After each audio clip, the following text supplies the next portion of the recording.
la dernière émission. Ah oui, ah oui, ah oui.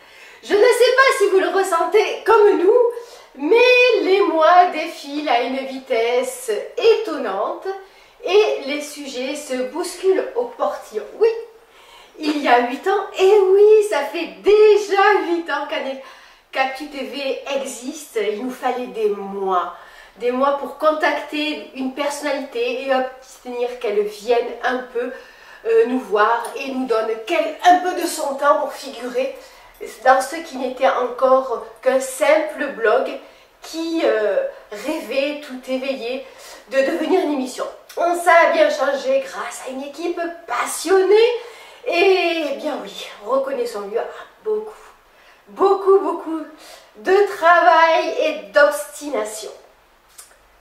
Ce soir, eh bien, ce sera, comme d'habitude, très varié, un fond littéraire bien entendu, c'est notre core business comme on dit en économie, mais il y a également tous les arts associés, on parlera aussi peinture, cinéma, musique, théâtre, et puis bien entendu l'actualité du livre.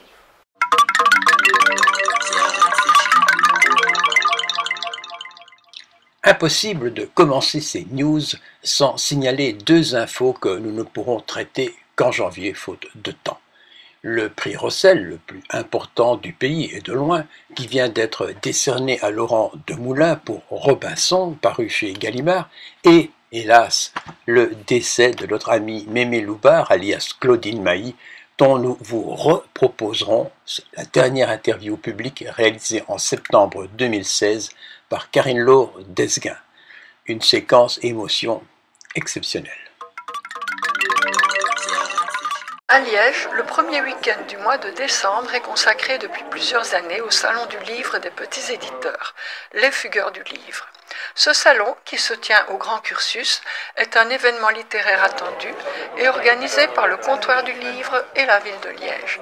C'est donc les 2 et 3 décembre qu'il s'est tenu cette année, dans une ambiance chaleureuse qui a fait quelque peu oublier l'hiver aux portes des maisons.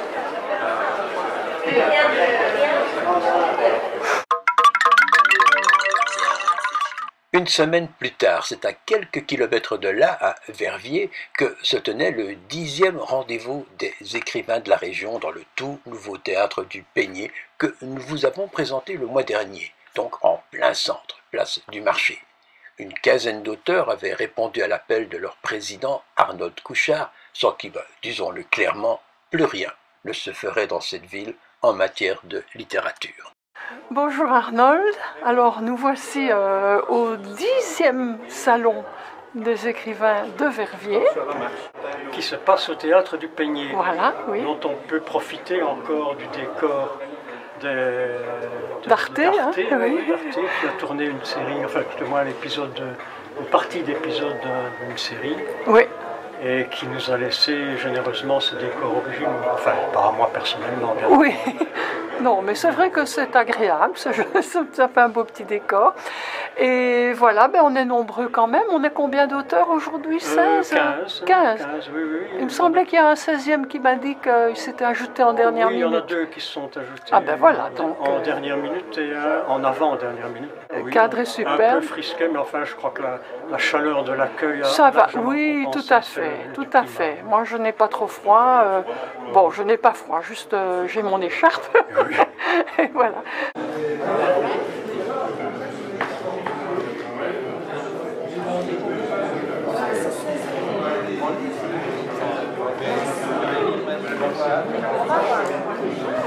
Bonjour Christophe Mourad. Bonjour. J'ai eu le plaisir d'interviewer Joseph il n'y a pas longtemps pour Actu TV.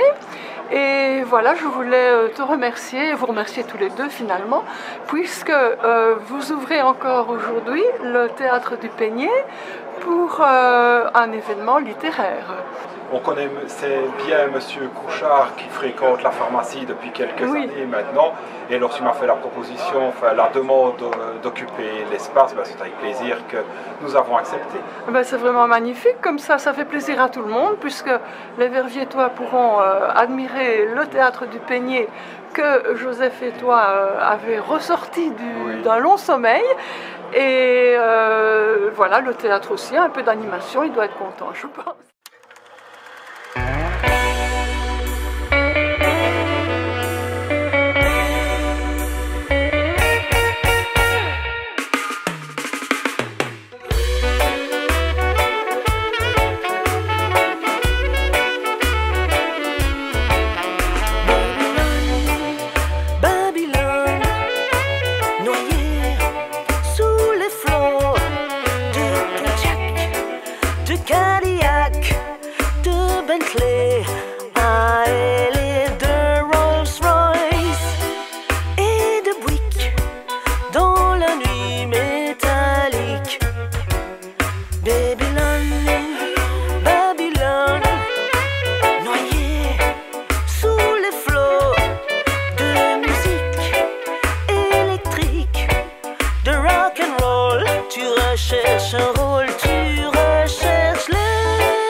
C'était bien entendu Alone in Babylon, un titre du nouvel album de notre amie Sista Mika. Souvenez-vous, elle était présente à la toute première émission d'Actu TV. Voici déjà, eh bien oui, comme on vous l'a dit au départ, 8 ans. On la reverra, c'est promis, mais dans un clip signé Actu TV. On lui a promis, puisque maintenant elle chante en français.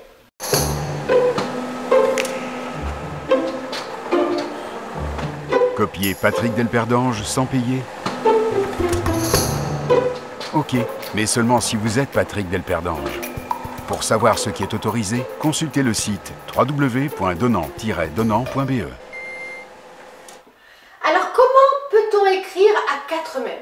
Ou si vous préférez écrire un roman à 2?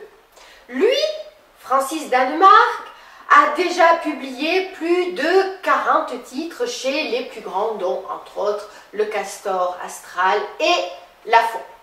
Plusieurs existent d'ailleurs en livre de poche et il vient d'obtenir cette année le prix du Parlement de la Fédération Wallonie-Bruxelles. pour la véritable vie amoureuse de mes amis en ce moment précis. Elle, eh bien, c'est la comédienne Véronique Bienvenue. Elle a déjà joué dans plus de 40 pièces. Elle est également metteuse en scène, on va dire metteur en scène, allez, peintre, costumière et depuis peu donc écrivain. Ils avaient 2 romans en cours. Lorsqu'ils se rencontrèrent au hasard d'un salon, ils se lisent, s'apprécient et décident alors de retravailler leurs 2 textes et scénarios en mélangeant leurs personnages. Ça fonctionne si bien que leur premier essai, La route des coquelicots, est un vrai succès. Ils finissent donc par poursuivre à 4 mains avec plusieurs ouvrages, le dernier en date étant Place des ombres après la brume. Un roman entre réalisme et magie dans lequel règne une atmosphère de mystère et de fantastique où le surnaturel n'est jamais bien loin. Une interview de Baboutique qui les a rencontrés au Salon du Livre de Charleroi. Est-ce qu'il y a un problème d'ego entre vous? Je ne pense pas. Non, parce que si on avait un, c'est pas possible. Ça serait impossible d'écrire à 2. Voilà. C'est la première chose. En tout cas, c'est une condition sine qua non. Bon, nous sommes des auteurs, nous avons des gens avec qui nous travaillons d'habitude, on s'échange des textes, on se fait des remarques objectives, hein, parce que c'est certainement votre cas. Est-ce que parfois vous êtes vexé, vous dites mais non, moi ce que je fais là, je trouve ça pas bien, et l'autre il trouve que c'est, ou bien que ça manque de rythme, ou que je ne sais pas. Mais on se ça fait ne s'est encore jamais présenté, voilà, parce que je pense qu'on est dans la même dynamique, on a le même objectif, l'objectif étant de raconter le mieux possible une histoire. C'est raconter ou faire de la littérature? Ah, voilà. Ça, c'est une grande question. importante. Je pense que si l'objectif, en écrivant un livre, est de développer et de manifester au mieux un style profondément personnel, donc faire œuvre purement littéraire, à 2 c'est très complexe. Ce n'est pas que c'est impossible, en fait on est à mi-chemin, parce que on peut collaborer, des tas d'auteurs collaborent, on partage le boulot, chacun fait sa part, et bon, c'est une pure collaboration. Quand même, Bienvenue dans Marc, c'est un authentique auteur. Pourquoi? Parce que la partie essentielle de l'écriture, qu'on ne voit pas, c'est-à-dire la part du rêve, de la préparation, ça on le fait entièrement à 2. Donc, l'iceberg que représente un livre, la partie souterraine, c'est le rêve du livre, c'est tout ce qui se fait parfois des mois, voire des années avant. Toute cette partie-là doit être partagée entièrement si on écrit. Mais entre vous deux, il y en a quand même un qui au départ est un écrivain qui a plus de 40 bouquins publiés et chez des éditeurs importants, hein, Lafon, Castor Astral, et puis il y a une comédienne qui avait publié avant. Oui, qui avait publié avant, mais qui était surtout une comédienne qui fait des costumes de scène, qui dessine, qui est peintre. Aussi, hein. Oui, c'est encore mieux. Enfin, donc il y en a un qui apparemment 40 fois sur scène, je crois, hein, oui, est mise en scène. Donc il y en a une qui a l'air d'être plus comédienne et théâtrale, et l'autre plus auteur. Est-ce que... Oui, mais c'est-à-dire qu'en étant comédienne et metteur en scène, j'ai fait pas mal d'adaptations théâtrales aussi. Donc, ayant fait aussi les philoromanes comme Francis, hein, donc une formation littéraire à la base, il y avait déjà de ma part un travail autour de l'écriture et au service des textes, bien entendu, quand on est comédien. Mais c'est vrai que le passage à l'acte, j'ai envie de dire, c'est-à-dire la rédaction d'un roman et la publication d'un roman, je ne l'ai fait qu'en 2011 chez Héloïse d'Ormesson avec le premier tome de cette trilogie et de 2 autres romans qui sont venus après. Donc effectivement, moi je suis venue tard à la littérature, avec un bagage de fréquentation des grands auteurs, mais de manière plus passive. Et c'est un peu l'inverse de Francis qui est venu très tôt à la littérature. À 12 ans, hein, le premier bouquin. Et donc, publié, cet aspect-là... Non, j'ai commencé à écrire un roman à 12 ans. Ah oui. J'ai publié mon premier livre il y a 40 ans, j'avais 22 ans. Oui, donc vous donnez rendez-vous et vous travaillez sur des textes. Voilà, ouais. On a essayé différentes formules. On a travaillé ensemble, vraiment sur la même table, notamment pour Kyriel Blues, qu'on a écrit comme ça quasiment totalement ensemble. On a écrit parfois en s'envoyant des mails, on a fait comme ça une longue nouvelle épistolaire qu'on a écrite de manière épistolaire. Oui. On a écrit Place des ombres après la brume, qui est un diptyque où ce sont 2 romans dans le même volume. Bien ça, on va en parler, parce que je trouve ça... Qu'est-ce que c'est qu'un roman miroir, en fait? Voilà, donc on a expérimenté différentes façons de travailler ensemble, et peut-être qu'on en trouvera encore d'autres. Et c'est vrai que ça s'est toujours bien passé, sans heurts, justement parce qu'il n'y a pas de problème d'ego ou de je ne sais pas, de susceptibilité peut-être mal placée, ou tout simplement parce qu'on est assez d'accord sur la marche à suivre. Par exemple, quand on écrit, nous avons des styles, quand on écrit séparément, nous avons des styles extrêmement différents, extrêmement. Ça veut dire aussi que quand on écrit ensemble, après avoir fait le squelette de l'histoire, telle partie va plutôt être dans un premier jet écrite par Francis, telle autre dans un premier jet. Donc il n'y en a pas un qui fait un chapitre et l'autre un autre. Non, c'est plus des scènes, ou bien on les fait ensemble, ou bien, bon bref. Mais quoi qu'il en soit, en tout cas en ce qui me concerne, tu diras le contraire si ce n'est pas le cas, en ce qui me concerne, chaque fois que, de mon côté, quand j'écrivais un chapitre en me disant « ce passage-là, bof, je suis pas très contente, ça coince un peu, mais c'est pas grave, je trace parce que de toute façon Francis repassera dessus. » Et à chaque fois, il a pointé le même endroit. Et ça s'est fait comment, cette première collaboration? Ça m'intéresse. On s'est rencontrés par hasard, on sortait tous les deux un roman simultanément.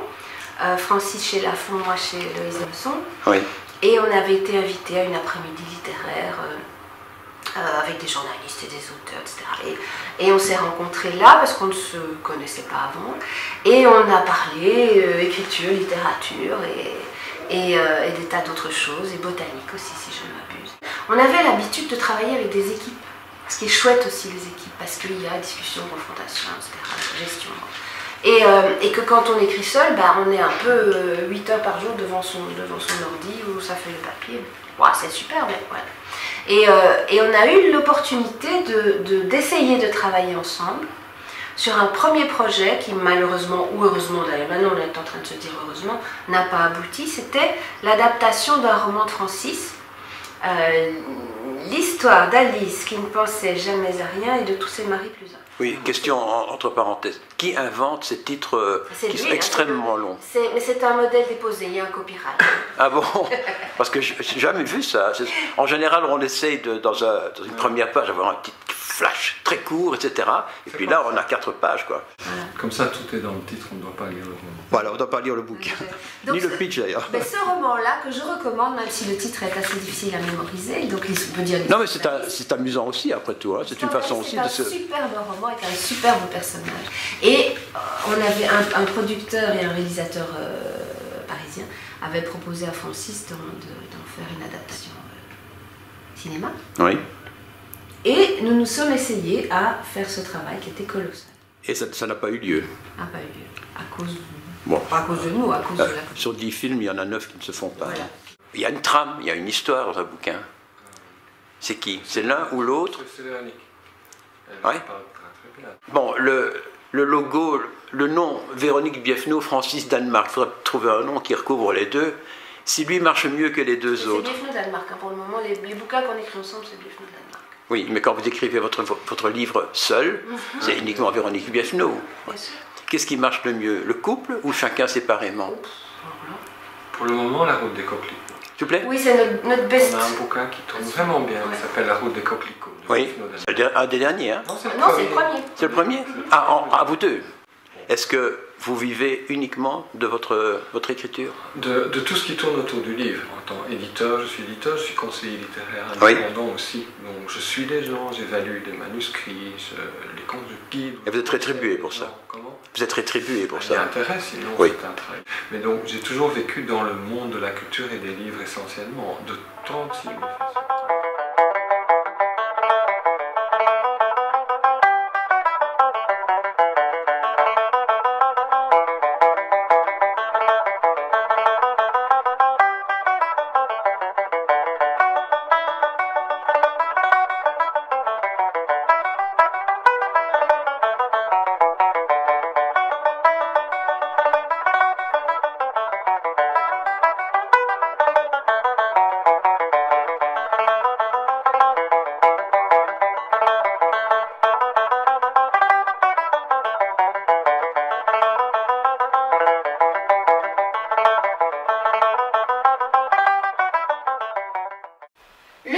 la photographie de Charleroi, centre d'art contemporain de la Fédération Wallonie-Bruxelles, a été inauguré en 1987 dans l'ancien couvent de Carmélites de Mont-sur-Marchienne. Il est aujourd'hui on va dire, le plus vaste musée du genre en Europe, 6000 m², avec une collection de 80 000 clichés, dont plus de 800 en exposition permanente et des archives regroupant plus de 3 millions de négatifs. Alors suivez les guides, Karine-Laure Degas et Adeline Rossio, collaboratrices scientifiques. Nous sommes dans le parc du musée de la photographie à Charleroi, un musée d'art contemporain. Est-ce que tu sais, Bob, que ce musée de la photographie, ça fait 60 000 visiteurs par an, 6 000 m² d'exposition, dont 2200 m² d'exposition permanente. Et des millions de négatifs en archives. 3 millions de négatifs en archives. Est-ce que tu l'aurais cru? Non, je n'aurais pas cru. D'ailleurs, je ne connaissais même pas ce musée. Non, non, il faut venir à Charleroi. 35 personnes travaillent ici. 35 personnes travaillent ici. Ça dépend de la Fédération Wallonie-Bruxelles. Et on est dans un parc ici. Ici, on est dans un parc, c'était un ancien Carmel. Ah oui. Donc, ce fut un Carmel jusqu'en 1980 et des. Et les Carmélites sont partis où? Les Carmélites, elles ont construit un bâtiment à 2-3 km d'ici. Maintenant, c'est terminé, il n'y en a plus. Moi, je le sais parce qu'on n'a pas voulu de moi, tu vois. Mais ça ne m'étonne pas parce que les Carmélites doivent se taire. Oui, c'est ça, les Carmélites doivent se taire. Et puis, elles doivent faire un tas d'autres vœux dont j'ai déjà entendu parler. Mais je ne suis pas tellement d'accord. De toute façon, maintenant, c'est fini. Vous savez un peu nous expliquer la genèse de ce musée? Alors, la genèse en elle-même vient de Georges Vercheval, donc photographe et fondateur du musée. Donc, c'était à la base une poignée de collectionneurs, de personnes passionnées par la photographie qui se sont dit, et si on fondait un musée? Et Georges Vercheval a pris cette initiative. Donc, à la base, c'était une ASBL, donc l'ASBL Photographie Ouverte. Ensuite, ils ont commencé à organiser des triennales. Puis le succès de la triennale, ils ont décidé... Ça, c'était en quelle année? C'était dans les années... 78, 80. 70, 80, en effet. À un moment donné, cette ASBL a reçu don de, je crois, 600 appareils photo, c'est ça? C'est tout à fait. Et puis ensuite, donc l'ASBL s'est d'abord implantée dans une petite galerie. Et ensuite est venue en 1987 s'installer ici au sein du musée. On a fêté nos 30 ans cette année. Et dans la photo, il y a l'ancienne photo argentique avec les négatifs, le développement en chambre noire, et puis il y a la photo moderne, la photo digitale. Vous faites bien la différence ici? On collectionne tout, que ce soit les photos argentiques que les photos plus contemporaines. Maintenant, oui, on fait bien la différence. Vous voyez, à côté de chaque photographie, il y a un petit cartel qui précise bien la technique de l'image. C'est quelque chose d'important pour nous d'informer le public en disant mais telle photo a été réalisée sous base de telle technique. Et comme ça, les gens peuvent après eux-mêmes aller se renseigner sur ces techniques. Au niveau des archives, ça doit être terrible ici. Des archives, oui, au niveau de la photographie, oui, on a plus de 80 000 tirages positifs. Maintenant, ce sont des chiffres qu'on donne d'année en année, mais je pense qu'on peut même parler de 85 000 photos positives. Et il y a des salles avec des expositions permanentes? Alors oui, nous avons une collection permanente qui est présentée dans notre parcours. Et la collection permanente s'articule en 2 temps. On a un parcours chronologique qui reprend vraiment l'histoire de la photographie depuis les prémices jusqu'aux années 60-70. Daguerre et compagnie alors? Daguerre et compagnie, en effet. Et puis ensuite, on passe dans l'aile contemporaine qui, elle, est plus thématique. Les thématiques, ça nous permet de montrer qu'il y a des thèmes qui reviennent dans la photo, mais ce soit des photos beaucoup plus anciennes que dans la photographie contemporaine. Et là, on essaye qu'il y ait un roulement de tous les 6 mois, voire tous les ans, on change ces salles. Ce que je trouve curieux, moi je viens de Bruxelles, je ne connaissais pas le musée de la photographie. Et non, pourtant je suis ouvert à tout ce qui est possible. Et je me posais peut-être la question, mais pourquoi faire un musée de la photo? Alors qu'en fait, quelque part, c'est très logique. Oui, mais pourquoi pas? Pourquoi ne pas faire un musée de la photo? Je crois que c'est un médium comme les autres. C'est vrai qu'à l'époque, au 19e siècle, on avait d'ailleurs le mouvement pictorialiste qui était une réponse à cela. On avait tendance à dénigrer la photographie en disant que ce n'était pas un médium artistique, c'était quelque chose de beaucoup plus technique. Et on a toute une série de photographes qui ont voulu répondre à ce mouvement. Et c'est vrai que voilà, on a souvent tendance à un peu dénigrer la photo, mais c'est un art comme les autres, donc on peut faire un musée sur la peinture, un musée sur la photographie. C'est exactement le même combat et une même valorisation d'un médium. Normalement, une photo, ça disparaît au bout d'un certain temps. On a une salle d'archivage qui répond vraiment à toutes les conditions de conservation, donc c'est-à-dire qu'elle est entre 15 et 17 degrés, on a une marge d'erreur de 2 degrés, et avec une humidité relative de 42%.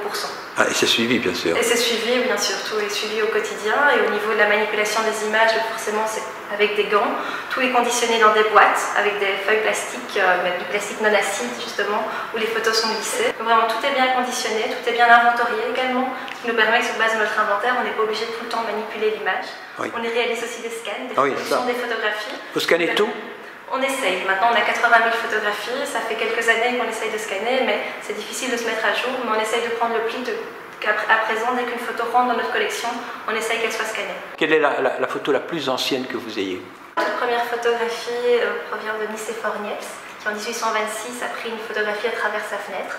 Qui? Nicéphore Niepce. Ah oui. Et ensuite, il va créer tout ce procédé qui va être repris par Daguerre. Donc c'est comme ça que naîtra le daguerréotype. Il faut savoir que Nicéphore Niepce a mis 8 heures pour faire sa première photographie. 8 heures. 8 heures pour réaliser sa première image. Oui. En fait, que nous n'avons pas en collection. C'était une plaque avec du sel dessus, en quelque sorte. Oui, c'est ça. C'est une sensibilisation avec le sel. Il y a un petit trou devant pour faire passer la lumière. Exactement, oui, c'est le principe de la lumière, parce que l'idée de la photographie, donc d'écrire avec la lumière, était déjà présente avec Aristote, avec cette idée de boîte aussi. C'était juste un trou. Cette idée de chambre noire, je ne reviens pas sur le nom. Et en général, qui représente quoi? Ce sont des photos figées de la famille ou bien... ce sont des portraits. Les premiers daguerréotypes, ce sont des portraits. Il fallait environ 15 minutes pour réaliser cette photo, ce qui explique qu'on a parfois des poses très figées. Certaines personnes utilisaient des calcous, par exemple, pour rester bien droite. Mais oui, ce sont principalement des portraits. Mais on ne s'imagine pas que dans le temps, personne n'avait de traces de rien, d'où l'importance des peintres. Oui, exactement. Dans chaque commune, il y avait un peintre, comme un photographe. Oui, oui, tout à fait. Maintenant, la photographie va permettre la démocratisation d'un portrait. Justement, à l'époque, quand vous vouliez vous faire tirer le portrait, vous alliez chez un peintre, ce qui coûtait extrêmement cher. Avec la photographie, on va vraiment aller vers quelque chose de... Il n'y a plus de photographes non plus maintenant. Si, il y en a encore. Mais il n'y a plus de rue avec un photographe, hein, comme dans le temps. Dans le temps, il y avait des rues avec un photographe. Oui, oui, tout à fait. Maintenant, il y a encore des photographes qui continuent à pratiquer. Piron, par exemple, à Namur, est encore présent. Dans un musée comme celui-ci, une personne comme vous, que fait-elle toute la journée? Qu'est-ce que je fais au quotidien? Donc, je suis collaboratrice scientifique en charge des collections. Donc, je gère tout ce qui rentre dans la collection, tout ce qui sort de la collection. Donc, vous devez faire des descriptifs de tout, etc. Au niveau des encodé? Encodé, non. C'est une personne qui est archiviste et qui s'occupe réellement de... On a une seule personne pour les tirages positifs et une seule personne pour les négatifs. Alors, une question idiote pour faire plaisir à Bob Boutique. Quelle est la différence entre une peinture et une photographie? Non, une peinture remonte très détaillée. La volonté est la même, reproduire la réalité. Maintenant, c'est sûr que le résultat n'est pas le même du tout. Vous avez une précision qu'on ne peut pas toujours retrouver avec la peinture. Et inversement, on a des photographes qui ont voulu faire passer des photographies pour de la peinture. Donc, non, je trouve que la volonté est vraiment de représenter la réalité tout en mettant... il ne faut pas oublier que ce n'est pas juste une photographie, c'est quelqu'un qui photographie. Puis ça dépend de l'artiste aussi. Ça dépend de... Oui. Et quelqu'un qui photographie apporte quoi en plus de la réalité à la photo? Son point de vue, simplement. Mais comment? Via le cadrage? Via le cadrage, parce que... Le sujet? Vous pouvez donner un même sujet à 15 photographes, vous n'aurez peut-être pas 15 photos les mêmes.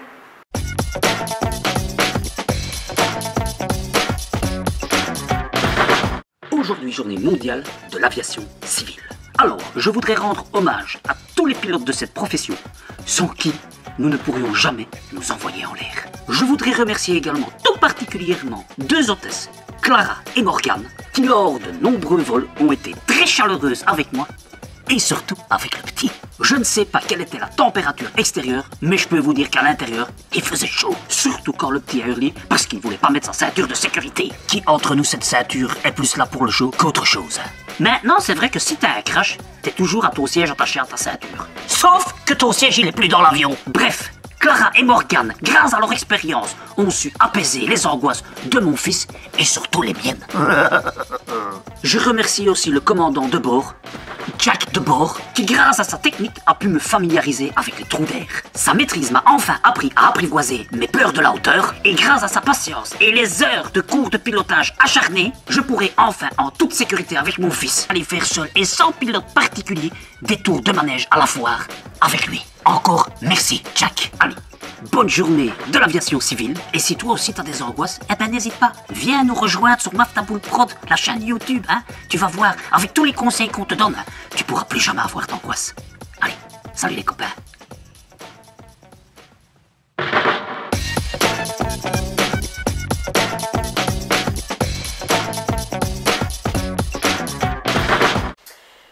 Le théâtre belge est en ébullition, c'est le moins qu'on puisse dire.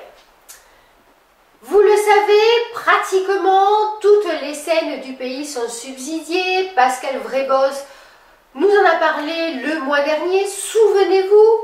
Certaines largement, certaines un peu moins, d'autres pas du tout. Les montants peuvent varier d'une année sur l'autre. Mais également, bien sûr, disparaître comme ça. La nouvelle ministre de la Culture de la Fédération Wallonie-Bruxelles, Madame Alda Gréoli, vient de publier la liste des contrats programmés des arts de la scène pour la période 2018-2022. Le montant global des aides augmente de 10% environ, ce qui est forcément une bonne nouvelle, mais parmi les 295 dossiers déposés, bien seuls 236 ont été retenus. Quelques contrats ont donc été rejetés. Alors si certains se retrouvent désormais avec un peu plus de déficit, d'autres se retrouvent fort dépourvus avec une seule subvention annuelle pour survivre.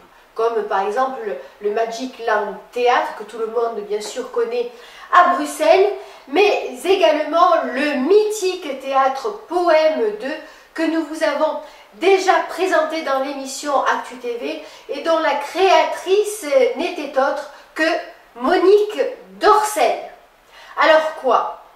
Ce lieu de création qui a 50 ans d'existence va-t-il disparaître et ses 11 emplois avec une question cruciale que nous avons posée à sa nouvelle directrice, Dolores Oscari. Dolores Oscari, il y a un petit problème. Hein?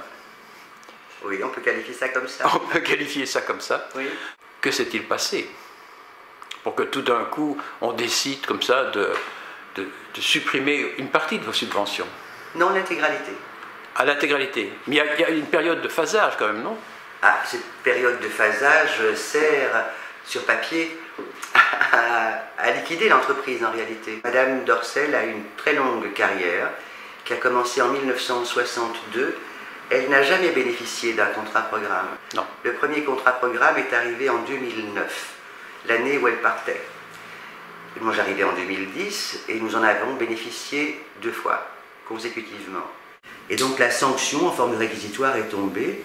C'est une sanction que naturellement nous n'acceptons pas et on va tenter de se défendre. Et j'ai le plaisir aussi de voir que ça mobilise les auteurs qui adressent à la ministre une lettre ouverte. Au moment où on se parle, il y a déjà 1500 noms qui l'ont signé.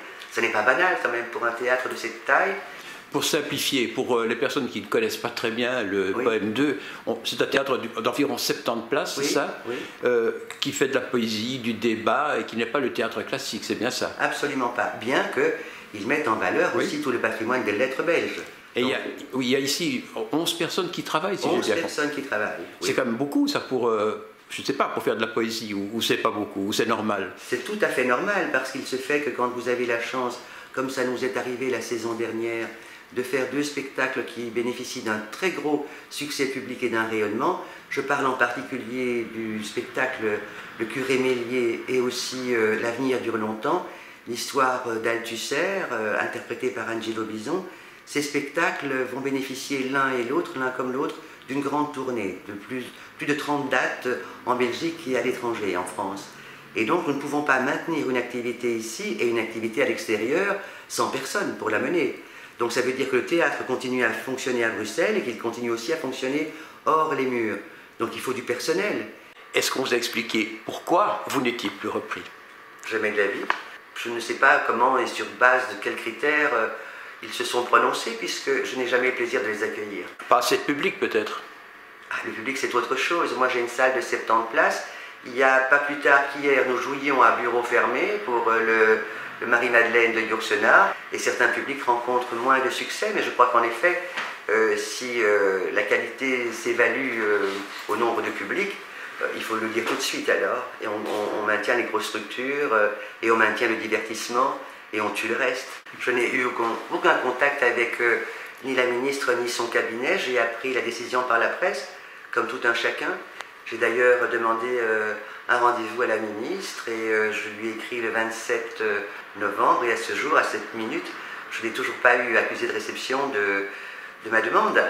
Il y a 8 ans, quand vous avez repris le poème 2, il y a eu une petite cabale, enfin on en a parlé dans la presse, en disant que vous aviez bénéficié d'un subside anormal, entre guillemets bien sûr, parce que vous sortiez du cabinet de Fadila Lalan, qui à l'époque était ministre de la Culture socialiste. Est-ce que c'est un retour de manivelle parce qu'il faut le dire, Alda Gréoli, elle est humaniste. Je dis ça pour les Français, c'est CDH pour les Belges. Oui, bon, c'est possible, c'est même probable.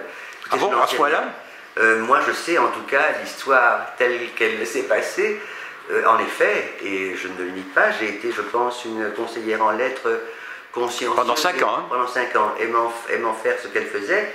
Et Madame Dorcel a fait mon siège pendant 3 ans pour que je la remplace. Exact. Voilà. Et Madame la ministre à l'époque, Madame Lahanan, n'avait rien à voir avec cette décision. Croyez-moi, rien du tout. Maintenant, si ça se gère au niveau des règlements de compte personnels, c'est une autre histoire. Et là, c'est pas la mienne en tout cas. Qu'allez-vous faire? Eh bien, introduire un recours. C'est possible? Tout est possible. Nous sommes dans un état de droit. Et évidemment, quand il... On va partir en justice? Mais pourquoi pas? Pourquoi pas? Mais bon, on connaît Alda Gréoli, qui est une femme déterminée, qui est une bosseuse, qui connaît bien ses dossiers, il faut lui laisser ça. Si vous allez en justice, est-ce que vous pensez que cette punition pourrait être suspendue? Parce que vous pourriez aller en justice, entre-temps ne plus avoir de moyens de subsister et disparaître. Mais de toute façon, disparaître pour disparaître, autant le faire avec dignité, et pas du tout de manière consentante, regardant la pointe de ses pieds et rasant les murs. Moi, je ne pense pas que c'est votre cas. Hein. Non, ça peut paraître immodeste, mais je crois que nous n'avons pas démérité. Et quand on regarde les 8 années qui viennent de s'écouler, franchement, on peut les regarder sans rougir. Maintenant, il y a le Magic Land Theatre de Scarbet qui, à mon avis, va faire réagir de la même façon, puisque lui aussi est appelé à disparaître. Il y a l'Ancre de Charleroi qui n'est pas très content non plus des subsides qu'on lui octroie, et puis il y en a d'autres, il y a la Valette, etc. Vous pensez que tout ça, ça va se lancer en justice et demander des... Mais je crois que c'est un grand classique. C'est la seule, d'ailleurs, c'est écrit en toutes lettres, sous la signature de la ministre, ces recours sont prévus par la communauté française. Ça n'est pas étonnant, c'est le contraire qui le serait. C'est que les gens acceptent une sanction en courbant les chines. Alors ça c'est ma dernière question, parce que c'est une interrogation qu'on a aussi, sans faire de politique partisane bien sûr. Hein. Les ministres de la Culture se sont succédés, il y a eu Richard Miller, Fadila Lahanan, il y a eu Madame Milquet, maintenant Alda Gréoli, tout ça en quelques années. En fait, est-ce qu'on va continuer à jouer comme ça tous les 2 ou 3 ans avec des théâtres qui reçoivent, qui ne reçoivent pas, qui naissent, qui repartent? C'est un peu curieux, non? Comme politique suivie et soutenue de la culture en général. Ce qui est très curieux, c'est d'imaginer qu'on tire des plans sur la comète sans connaître bien les astres. Moi, ce qui me sidère, c'est de n'avoir jamais vu un conseiller de la ministre visiter ce théâtre, ni aucun des membres de la commission, et encore moins évidemment Madame Gréoli. C'est la guerre? Non, non, c'est de bonne guerre. Je crois qu'il faut effectivement y aller, elle dans sa position, moi dans la mienne. Mais je ne fais pas du tout un combat de personne. À partir de quand est-ce que votre budget sera coupé et vous ne pourrez plus payer votre personnel? Bah, écoutez, très vite. Si on suit sa logique, il faudrait donner des préavis dès le mois de janvier pour arriver avec l'enveloppe qui nous est octroyée à payer les gens le montant auquel ils ont droit. 11 personnes. 11 personnes. Y compris vous? Et bien sûr, bien sûr. Moi d'abord, comme dit le capitaine. Mais je dis voilà. Mais non. Donc je veux dire, ça n'est pas rien. Ces gens ont tous des situations, comme tout le monde, ces gens ont des situations familiales, ont des projets d'avenir, ont des salaires très modestes. Et je crois qu'au lieu de les maintenir dans du travail, eh bien, ils iront grossir le rang des chômeurs pour un montant similaire. Donc je ne comprends pas le sens de la manœuvre. Vraiment. Une conclusion? Qui vivra verra. Et non, plutôt poétique la conclusion. Je vais m'inspirer de Chavez qui disait qu'il ne fallait jamais désespérer du malheur.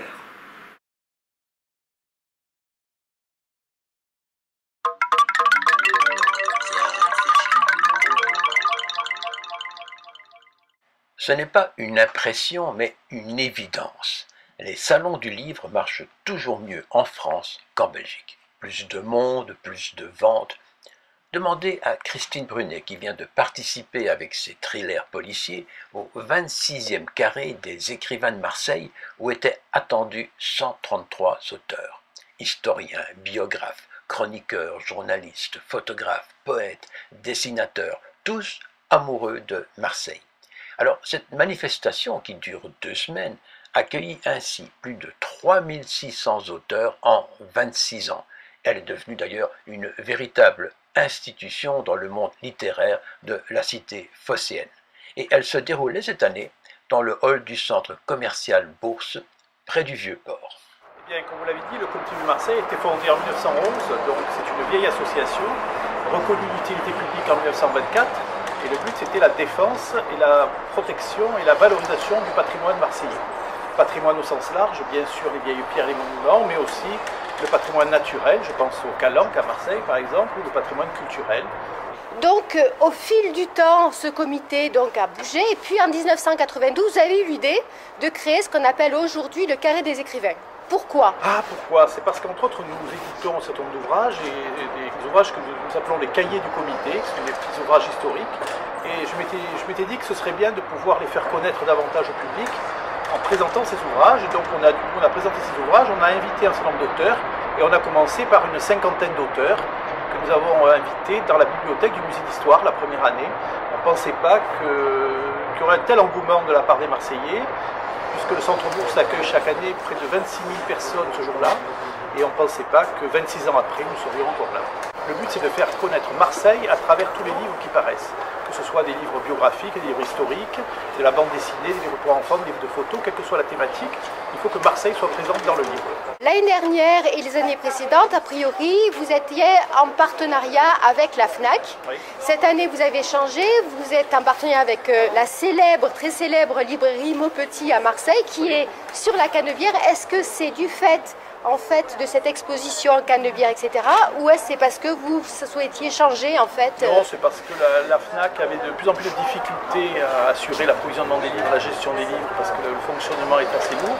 Et donc nous avons rencontré Maupetit, qui est une librairie effectivement présente sur la Canebière depuis 1919, donc une librairie historique, qui a été enchantée et qui nous a dit écoutez, on espérait vraiment travailler avec vous. Et donc pour la première année, effectivement, nous avons un partenariat avec la librairie Maupetit. Véronique Den est une poétesse belge qu'on peut qualifier de discrète, tout comme son pays de Gaume où elle vit et travaille comme professeure de français. Elle a pourtant été recalée en français à l'époque où elle faisait ses études et a dû suivre des cours particuliers pour aboutir enfin à l'université de Liège où elle a fait de la philo romane. Une auteure étrange, particulière, qui écrit des vers en prose, souvent sans ponctuation ni majuscule, et qui vient d'obtenir le majestueux prix Marcel Thierry 2017 pour son recueil Extraction de la peur, l'herbe qui tremble. Alors tu m'as dit pendant que tu me préparais un café, merci beaucoup, que en fait tu as fait de l'enseignement mais que ça ne te passionnait pas vraiment. Non, c'est pas. J'ai fait ça, c'était alimentaire. Il fallait que je paye ma maison, que je fasse vivre mes enfants. Comme tout le monde, quoi. Voilà, comme tout le monde. C'est pas une passion chez moi. C'est pas le rapport avec les jeunes. C'est l'institution elle-même. L'école est pour moi un lieu de violence. À ce point-là? Oui, je trouve que ce qui se passe, le rapport entre les jeunes entre eux parfois, le rapport avec les profs, avec l'institution d'une manière générale, je trouve que c'est toujours un rapport violent, c'est un rapport blessant, mais peut-être parce que ça m'a blessé dans mon enfance et que... Ah ben dans ton enfance, tu n'étais pas très bonne en français, hein? Dans l'enfance, si, c'est à l'adolescence que ça n'a plus été. T'as dû suivre des cours particuliers? Oui, mais je crois que j'avais un problème avec prof que j'avais à une certaine époque où on n'avait pas du tout les mêmes ressentis. Et j'ai pas fait d'efforts, ça c'est sûr que j'ai pas fait d'efforts. Alors, moi je trouve ce qui est amusant aussi, c'est que tu me dis, enfin amusant, tu as fait un burn-out, mais grave, hein, je crois. Oui, sévère en tout cas. Hein, tu m'as dit que tu ne savais plus rien faire. Non, je savais plus même parler. plus ta toilette, rien du tout. C'est inimaginable ça. C'est inimaginable, mais voilà, il faut l'avoir traversé. On a l'impression qu'un burn-out, on est fatigué ou épuisé, mais c'est bien plus que ça. Je ne savais plus parler, je ne savais plus manger, je ne savais plus faire ma toilette, je ne savais plus m'habiller, je ne savais plus rien faire du tout. Rien. Et après ça, tu te maries. Et après ça, je me marie. Tu es mariée depuis 4 mois? Oui. Mais c'est fou ça, c'est une vie en... Et c'est une renaissance. Après ce burn-out a forcé une réflexion que sans doute je n'aurais pas faite si j'avais continué à enseigner. Pas mon mariage, parce que je connaissais Roland, qui est devenu mon mari avant le burn-out, mais ça m'a forcé à une réflexion sur ma vie à moi, et sur ce à quoi j'accordais de l'importance, et surtout sur ce qui me faisait vivre. Alors moi, ce que j'avais remarqué, parce que évidemment je ne vais jamais chez quelqu'un sans prendre mes biscuits avec, hein, je vais quand même jeter un petit coup d'œil, et j'ai vu que tu avais fait un mémoire sur Pascal Quignard. Comment est-ce que tu as vu ça? Ah ben, moi je suis membre de la CIA, je travaille avec les services secrets soviétiques, et nous avons des infiltrations partout. Et Pascal Quignard, c'est quand même lui qui est à l'origine de ce fameux film de Corneau qui est Tous les matins du monde. Ce qui m'intéressait chez lui à cette époque, c'était, pour moi en tout cas, je connaissais peu l'écriture fragmentaire, et je découvrais à travers Pascal Quignard une nouvelle écriture qui me passionnait, parce qu'elle sortait de la forme classique du roman, de la forme classique de la poésie, mais j'avais 22 ans, je ne connaissais pas grand-chose non plus. Je voulais t'en parler parce que j'ai vu évidemment que tu t'es intéressée, adolescente ou juste après, à l'écriture fragmentaire. Je ne savais même pas que ça existait. C'est quoi? Ben, c'est une écriture qui n'est pas un texte continu, puisque c'est par fragments, donc chaque fragment a son autonomie en soi, et en même temps la suite de fragments peut constituer une sorte de continuité, mais de continuité interrompue. Et j'aimais beaucoup ça parce que ça correspondait, je crois, à la manière dont ma pensée fonctionnait, et fonctionne toujours. Et avec de la poésie en plus. C'est déjà difficile quand on vend des bouquins, des thrillers, des policiers avec de la poésie. J'ai toujours l'impression d'être sur un marché où il faut accrocher le passant pour vendre. Je ne supporte ça, vraiment, je ne supporte pas ça. Les livres sont là, si on veut y jeter un coup d'œil, on y jette un coup d'œil, et si on aime, tant mieux, et si on n'aime pas...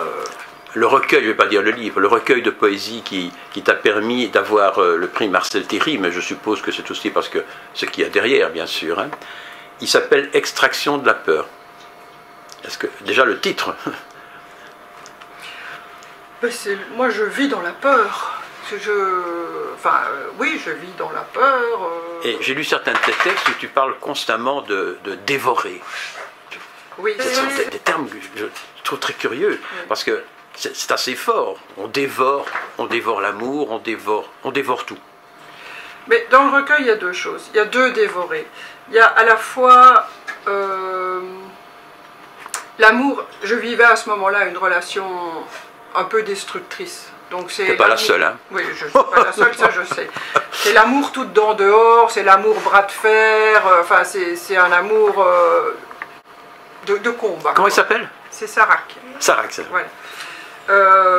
Ça c'est une forme de dévoration. Et puis il y a une autre forme beaucoup plus importante pour moi, qui est ce que réclame l'écriture en moi.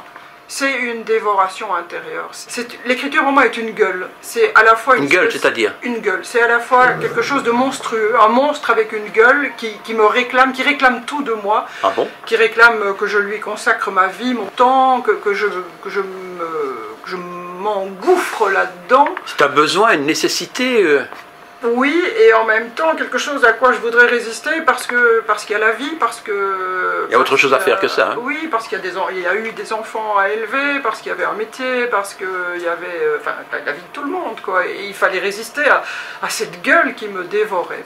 Et alors cette façon d'écrire, d'abord, c'est de la poésie en prose, hein, si j'ai bien lu. Oui. J'ai lu certains textes, mais je n'ai pas tout lu, évidemment. Hein. C'est de la poésie en prose, mais sans ponctuation, sans majuscule. C'est voulu tout ça. Oui, c'est pas hasard. C'est être au plus proche de comme ça se dit en moi. Et j'ai l'impression que si je mets de la ponctuation, je rationalise. Or, c'est pas rationnel en moi. Donc ce sont des mots qui doivent sortir. Mais c'est des morceaux de phrases qui sortent et qui...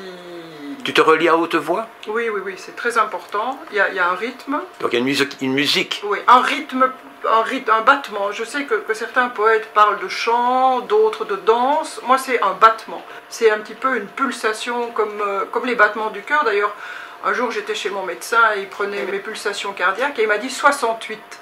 Je me suis dit 68 et quand je suis rentrée, j'ai lu mes textes à voix haute avec ce rythme qui est le mien et c'était 68. Quoi. Demain, maintenant tu as le prix Thierry, on va peut-être parler un petit peu de toi, en poésie peut-être moins que si tu avais écrit, je sais pas, des romans, mais on va en parler un petit peu. Est-ce que tu vas relancer une carrière poétique? Est-ce que tu... Je sais pas. Je n'aime pas l'expression carrière poétique, donc je vais continuer mon petit bonhomme de chemin.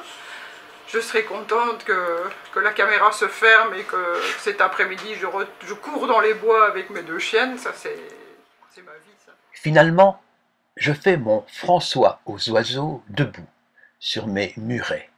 Avec mes bras, par exemple. J'oublie mes parenthèses. Je me fais petite, à petite langue de petite mer et bleue, éblouie. Alors, plumes et œils, arrivent les traverseries à gorge déployée, et voilà qui ravit le monde, et voilà le monde, tout un talus, tout un, en clochette blanche, petite mère, mes anges. En joie de lenteur au cœur parle l'homme amour, au cœur en joie, un peu le rejoindre, un peu le toucher, caresser, cheveux à l'heure du ciel, mais sans trop déranger. Et ce sera si bon quand je parlerai comme ça, minuscule, en chanson, certes, mais avec ma bouche en cœur.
grand et petit.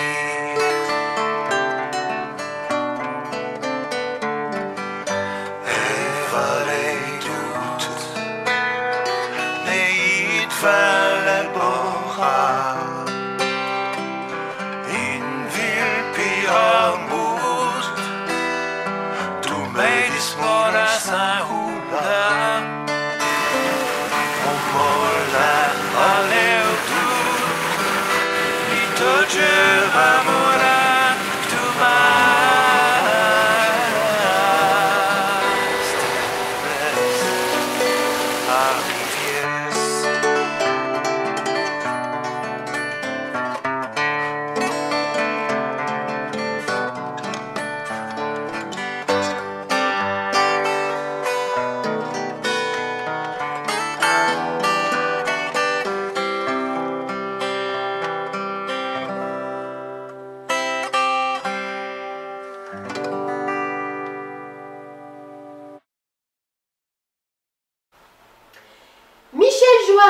Est non seulement écrivain, poète, plus de 30 recueils de poésie actuellement, essayiste, vice-président de l'Association des écrivains belges, prix littéraire 2012 du Parlement de la Fédération Wallonie-Bruxelles pour son roman Madame Cléo, publié chez Méo, etc., etc. Mais il est aussi, et peut-être surtout, l'homme phare du trimestriel littéraire Le Non-Dit et de tout ce qui s'organise autour, à savoir des voyages littéraires de plusieurs jours sur des endroits clés de la littérature française. On en compte plus de 20 à ce jour, que ce soit sur les traces d'Alain Fournier, Colette ou Marcel Proust. Il publie cette année avec Noël Lance, chez le même éditeur Gérard Adam, un résumé de ses escapades profondément originales, Voyage en pays d'écriture, autant de reportages effectués sur les chemins des auteurs visités. Alain Fournier, Marcel Proust, Pierre de Ronsard, Pierre Loti, François-René de Chateaubriand, Georges Sand, Maurice Leblanc, Madame de Sévigné, Alexandre Dumas, et j'en passe. N'en jetez plus. Une interview signée par sa grande copine Sylvie Godefroy. Voilà Michel, moi je suis enchantée de te recevoir déjà à la Sabam, c'est la maison des auteurs, ta maison depuis maintenant combien d'années? Je n'ose pas compter, ça fait quand même, disons, une cinquantaine d'années. Une cinquantaine d'années que tu es membre Sabam et que tu écris. Alors combien d'ouvrages à ton actif, Michel? Mais une cinquantaine d'ouvrages de toutes sortes, que ce soit le roman, que ce soit la poésie, que ce soit l'essai. Le théâtre aussi, ça fait tout de même... oui, ça fait une cinquantaine d'ouvrages. Avant de nous intéresser à ton actualité imminente, moi j'ai envie de te dire quand même que quand on parle de Michel Jouarret, on parle d'un pilier de la littérature française de Belgique. Est-ce que tu as conscience de ça? Non, pas du tout.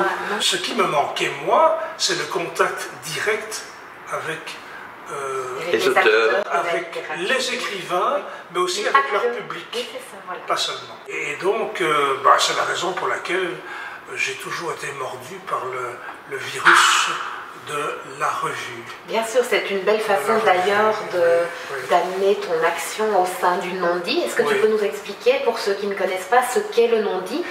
Le Non-Dit est né, il va bientôt vers ses 30 ans maintenant, tout doucement.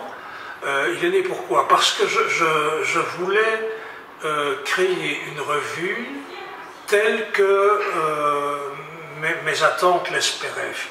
Car je me suis souvenu, et en interrogeant des amis autour de moi, c'était la même réflexion, au cours de nos humanités, nous avons appris par la bouche de nos profs de français que le temps était court, qu'ils n'avaient pas le temps de développer telle ou telle époque ou tel auteur, et que ça se passerait plus tard. C'est un enseignement de surface. C'est un enseignement de surface qui nous permet de garder quelques noms en mémoire l'un ou l'autre texte, mais je veux dire, quelle perte. Et avec le non-dit, en fait, tu rassembles des personnes et vous allez sur place pendant plusieurs jours. Alors au début, je ne savais pas comment j'allais faire. J'ai rassemblé des enseignants qui le souhaitaient, avec l'accord de ma direction, le pouvoir organisateur qui a offert les voyages aux professeurs. Et nous sommes partis à une quinzaine de personnes. Et nous avons commencé par les sites du Grand Maune, puisque le village livre d'Épineuil-le-Fleuriel était donc celui-là. Vous partiez en bus? C'est un ravissement. Nous partons en car. Nous partons en car. J'y ai participé, voilà, Sylvie a participé. Nous partons très tôt en car du parking du métro Delta. Et puis nous arrivons en France dans ce village livre. 3 jours de... Oui, maintenant c'est 4 jours. L'année dernière, le dernier voyage autour d'Aragon et de Cocteau, nous étions 42. C'est tellement différent de se trouver autour du bureau de Jean-Jacques Rousseau, qui est une petite table avec sa plume d'oie, etc. Et très, très misérable et très, très, très humble. On se retrouve devant des éléments qui sont touchants, d'ailleurs. Ça rend l'écriture plus concrète. Ça rend l'écriture plus concrète, ça la rend très vivante. Voir le bureau de Pierre Bacorlan et ses pipes et son paquet de clans et son bonnet à pompons à côté. Et puis sa voix qui nous mène de pièce en pièce dans sa maison, c'est bluffant. Alors, j'en ai parlé à Gérard Adam, on dit, mais écoute, ce que tu pourrais faire, c'est reprendre les différents non-dits, puisque chaque voyage correspond à une publication d'un numéro de ma revue. Il me dit, tu les reprends, et puis à ce moment-là, ce sera peut-être une œuvre en soi. Effectivement, en rassemblant tous les voyages, me voilà devant, Gérard Adam a fait le calcul, 900 pages. Il me dit, ça c'est impossible, il me dit, ça je ne peux pas publier, il y a pas de... à moins que, dit-il, attends, je vais réduire ça. Il a agrandi le format du roman. Il a dit, bon, ben, j'arrive à 500 pages, ça c'est tolérable. Et tout ça crée un livre, je dirais, avec une couverture en damier, comme ça. D'anthologie, en fait, ça ressemble à une anthologie. Voilà. Oui, j'ai remarqué que toi, tu es surtout publié par des éditeurs belges. Oui, oui.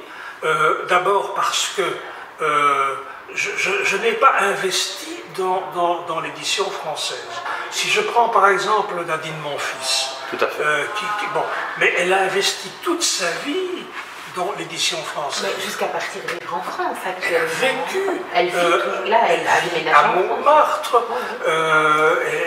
Et maintenant en Normandie. Elle a déménagé en Normandie, oui. Mais enfin, elle rencontre des gens, elle passe des heures avec un tel ou un tel, parce qu'évidemment c'est indispensable. Alors, mon seul souci maintenant, c'est la gestion du temps. Parce que 76 ans, ça veut dire que tout de même, je me consacre à quoi? À la poésie, au théâtre, au roman. Tu es vice-président de l'AEB aussi, hein? Je suis vice-président de l'AEB. Mais c'était aussi une négociation avec eux. Je leur ai dit, je veux bien être vice-président pour mener des projets à terme. Mais pour le reste, moi, la vie d'un conseil d'administration, c'est pas mon truc. Mais voilà, donc on mène des projets. Par exemple, cette année-ci, c'est sûr que je suis assez content d'avoir pu interroger à la Maison des écrivains les 4 spécialistes de la littérature de Belgique. Anne Richter, Marc Wachbeur, Joseph Botson, et alors, dans quelques jours, Jacques de Decker.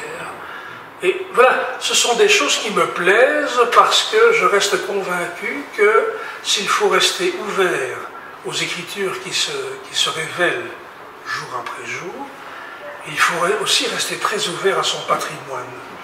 On ne peut pas négliger le patrimoine, je me bats pour ça. Pourquoi? Pas parce que c'est le patrimoine, mais parce que c'est une partie de nous-mêmes aussi. Nous nous désignons, notre identité s'est construite au fil de nos lectures, de nos expériences, et on ne peut pas l'oublier. Et je crois qu'une des raisons de ces voyages, ça m'est venu souvent comme ça. Les écrivains français, puisque notre culture est française, donc les écrivains français continuent de nous parler. Moi je crois, d'une manière ou d'une autre. Et pas les écrivains belges? Mais je parle de notre culture, hein, nos apprentissages. Il faut savoir que dans les années 60, nos apprentissages étaient français. Et qu'en réto, on consacrait 3 leçons à la littérature de Belgique. On citait Gerard de Maternelle, et puis c'était fini. Nous sommes un pays qui avons toujours été occupés, nous avons toujours eu des maîtres en Belgique, nous sommes indépendants depuis peu, et le Belge, au fil des années, a conçu une personnalité humiliée, humble et discrète par rapport à ce grand pays, grande gueule qui est la France, évidemment.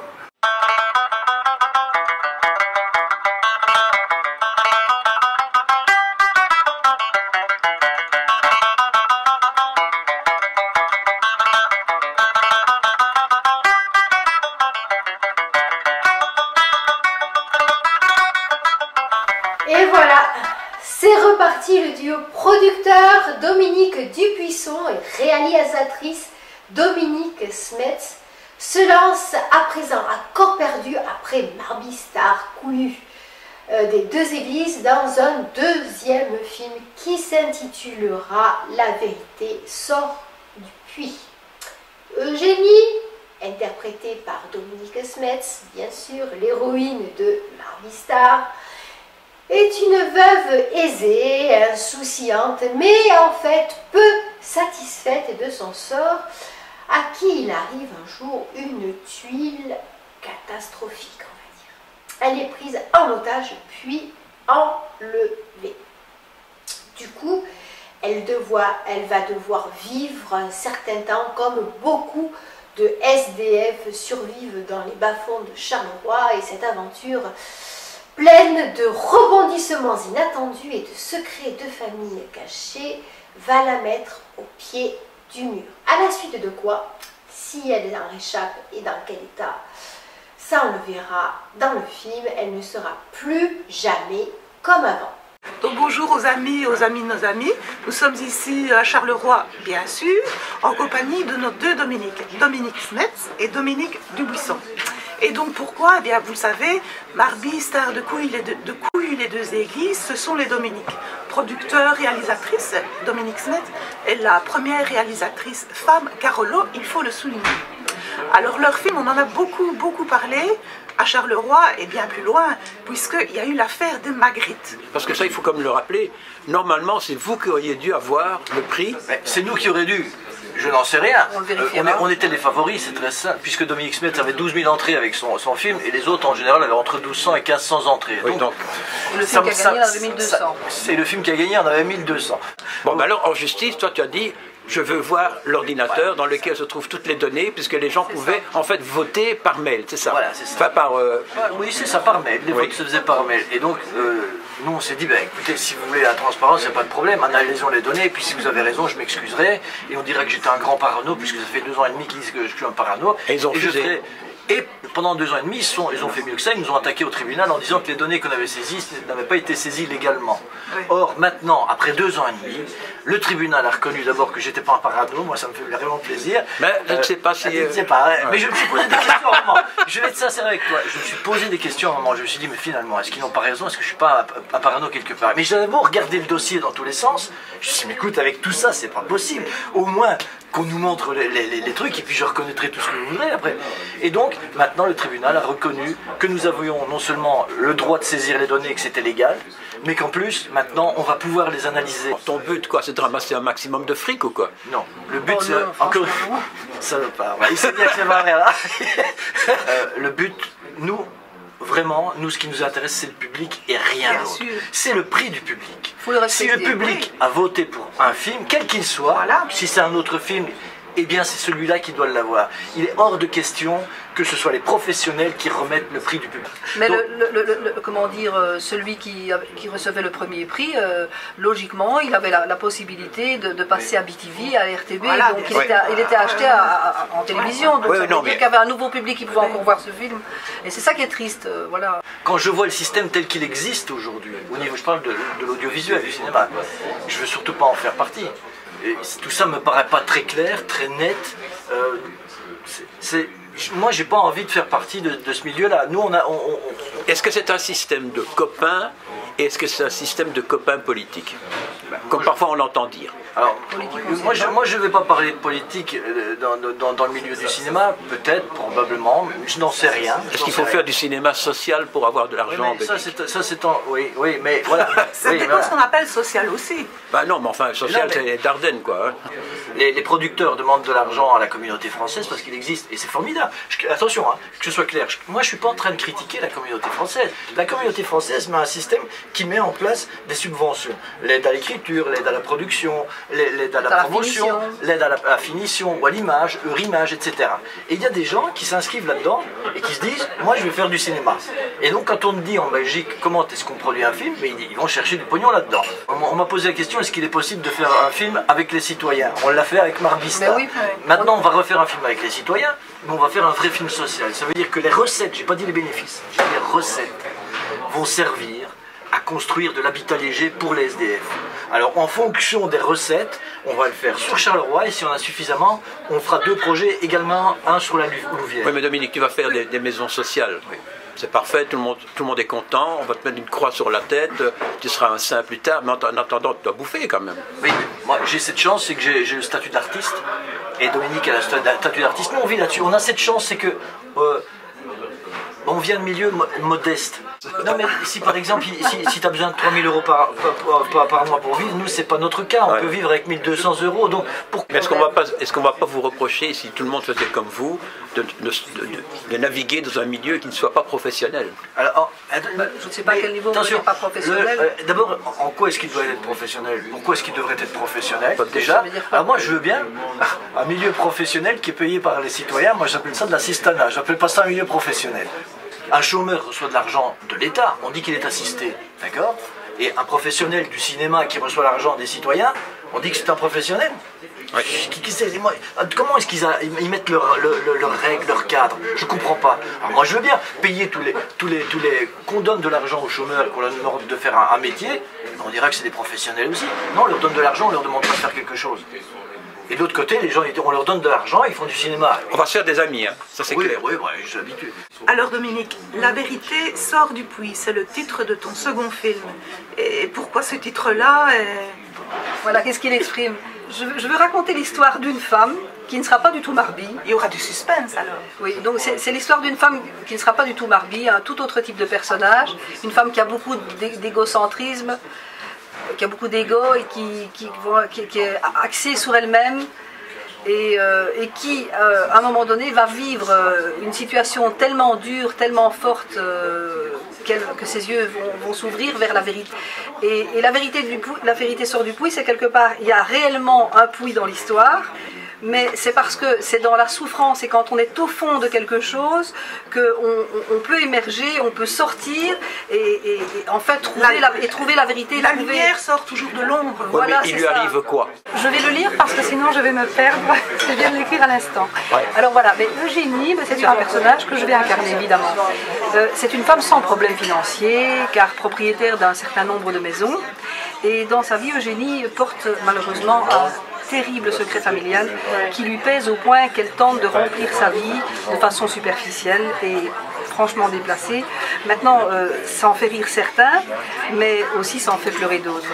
Et lorsqu'un jour, il lui tombe une fuite sur la tête, une fameuse fuite, elle est prise en otage.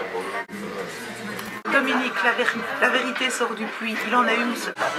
Le succès de Marvie fait que je les ai plus, donc je dois recréer une équipe totale. Et donc, ici je perds beaucoup de temps à retrouver des gens avec qui j'accroche, qui ont la même foi et la même passion que moi, on va parler plutôt de passion que moi, et les compétences aussi. Donc là, je devais seulement maintenant démarrer la recherche de l'argent, et puis j'ai eu beaucoup de problèmes familiaux et de problèmes personnels qui m'ont fait perdre beaucoup de temps. Je suis encore dedans d'ailleurs. Ce qui fait que je ne peux pas démarrer comme je le voudrais sur les chapeaux de roue, comme je le fais d'habitude. Et je dois régler des problèmes personnels, mais en même temps, je commence la recherche d'argent et commencer depuis maintenant à peu près 5 jours. Mais les gens attendent, hein, tu le sais. Oui, il y a des gens qui attendent, oui, mais il y a des gens qui commencent déjà à investir. Donc c'est déjà parti. Mais maintenant, on vient de trouver la graphiste qui s'appelle Charlotte Fanuel. Et donc c'est très important ce poste-là parce que c'est ça qui va définir la charte graphique, mais également ça va être pris bien sûr pour l'affiche, mais ça va être pris aussi pour le site, etc. Et ça fait quoi, 2019? Alors le film devrait sortir en 2019, exact. Ça c'est comme ça qu'il est programmé aujourd'hui en tout cas.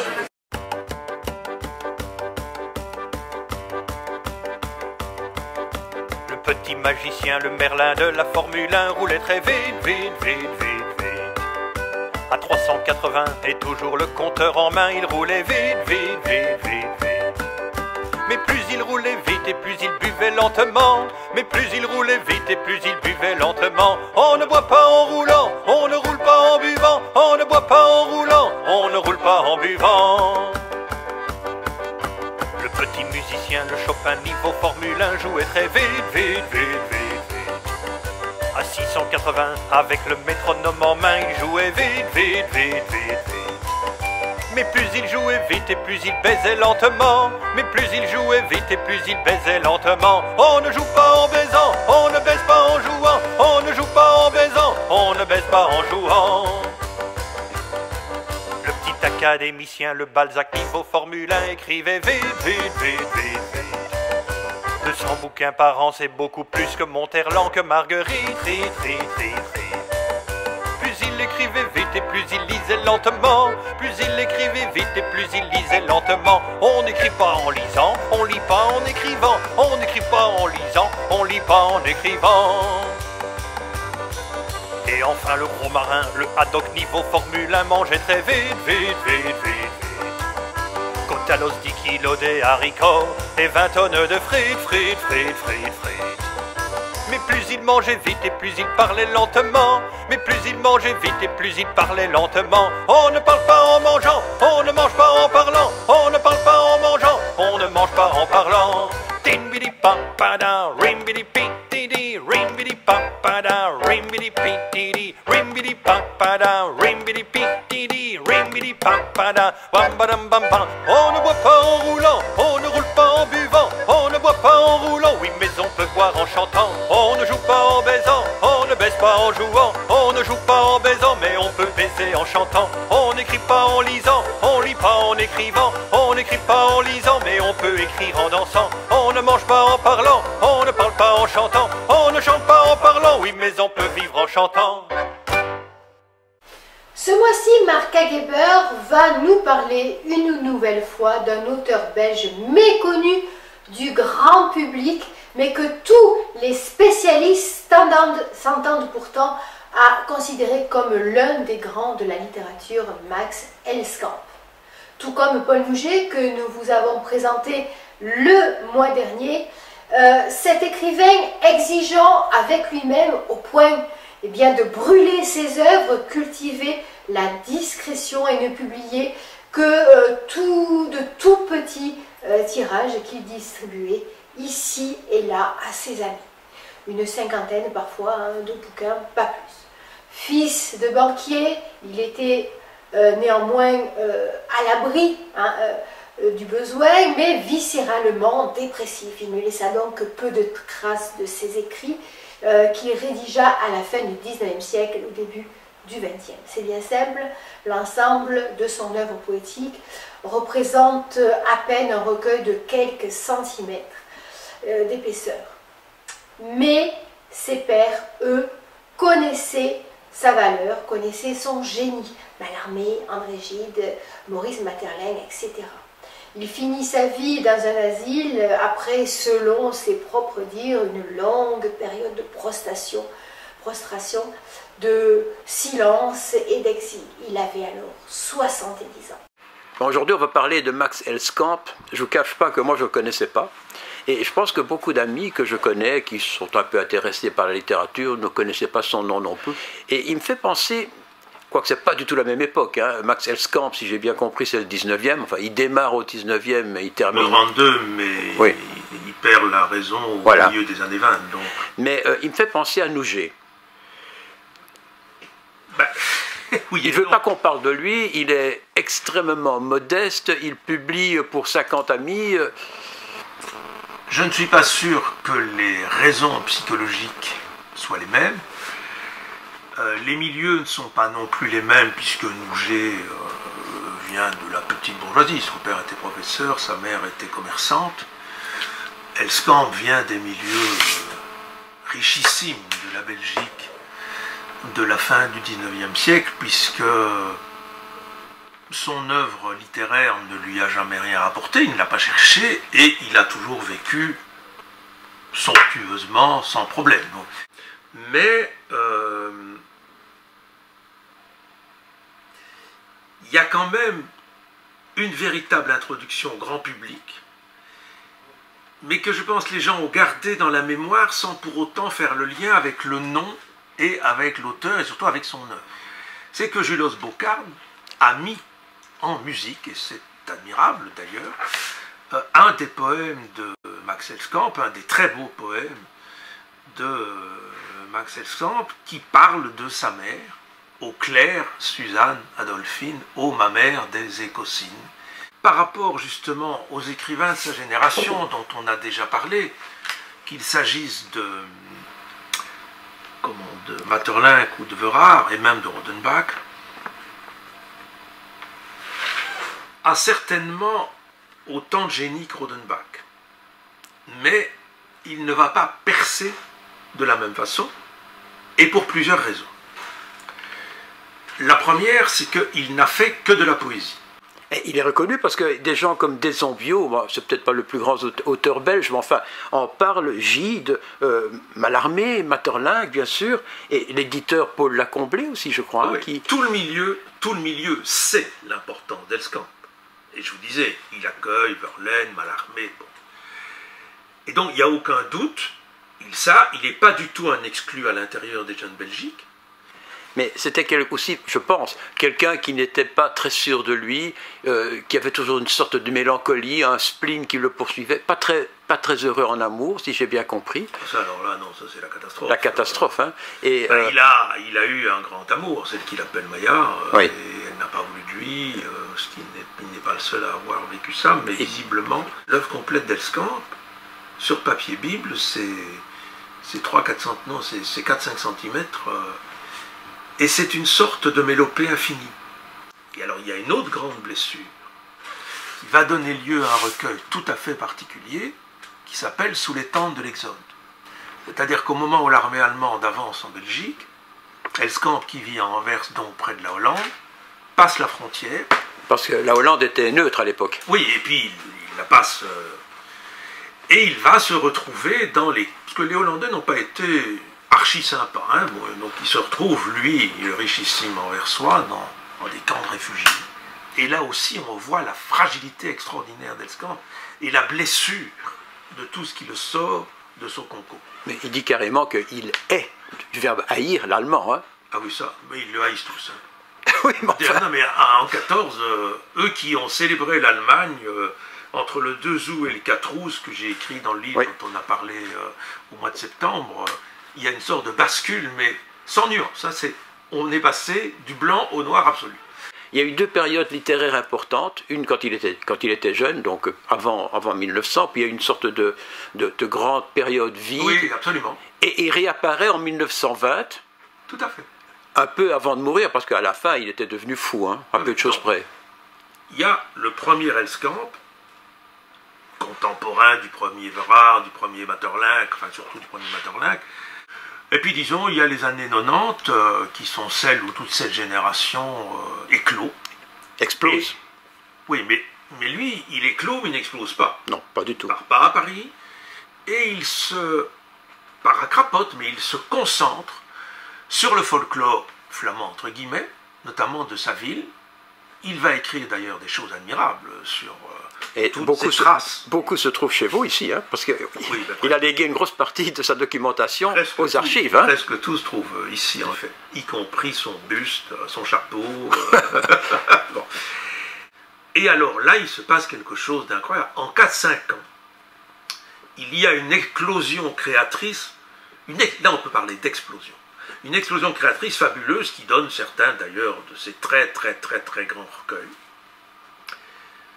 Et puis, ça se casse, ça s'arrête. Mais donc, il entre dans une folie douce pendant une 8aine d'années. Il sera d'ailleurs interné ici, à Gênes. Mais il ne voulait plus sortir de chez lui sans être accompagné d'un gendarme, de peur d'être agressé dans la rue. Et alors, évidemment, ce qui prouve bien la fragilité et sans doute la dimension paranoïde du personnage, dans les poèmes de la folie que j'ai publiés, les médecins deviennent évidemment la figure de la révulsion, comme l'ont été l'allemand une dizaine d'années auparavant.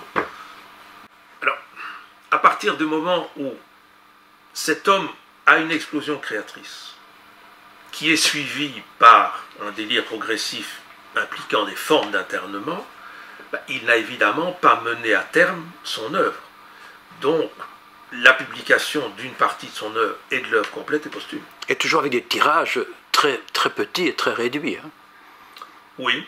Qui empêchaient d'être distribués comme il le fallait. Sauf que, ah oui, non, de son vivant, c'est tout à fait clair. Mais il ne le cherchait pas, c'était pas son problème. En fin de compte, Max Elskamp, il a une place un peu curieuse dans la littérature belge, puisqu'il n'a pas beaucoup publié. Ce qu'il a publié, ça n'a pas beaucoup été distribué.